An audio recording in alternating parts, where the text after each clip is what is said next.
Effective immediately, landlords can no longer evict tenants without cause in Hayward.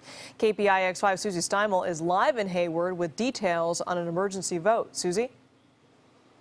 Well, Liz, lawmakers here in Hayward tell me they were so worried about bad landlords evicting people that they made this an effective immediately ordinance last night. And landlords, as you might imagine, say this could backfire. Just cause is pretty much a bare minimum protection for all of our Hayward renters. Alicia Crater grew up in Hayward, but she can't afford to rent a place here. It's a math problem she's trying to solve with roommates. How many people do we need to be able to pay a certain amount of rent?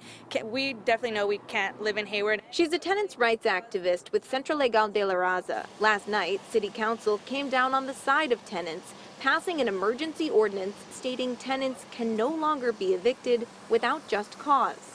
They need to know why they're being evicted. They can't just get home one day and have an eviction notice on their door that says, well, you need to leave. It's a policy with good intention, but unintended terrible consequences.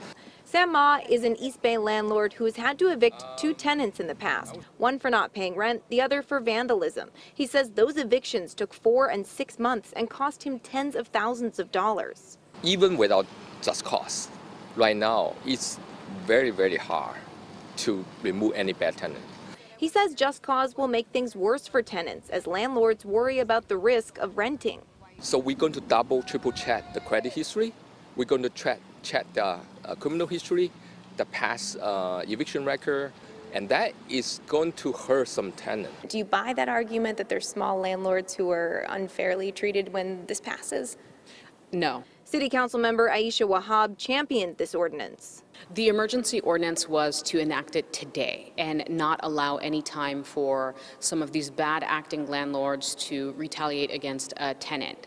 The vote from City Council was unanimous. I think it's fair. I think it is about due process, and it's either you support tenant protections or you don't. So we know Prop 10, statewide rent control, did not pass, of course, in California, but voters here in Hayward did approve of it. So lawmakers here think that might be an opportunity, and they're looking to tackle that next. Live in Hayward, Susie Steimle, KPIX 5.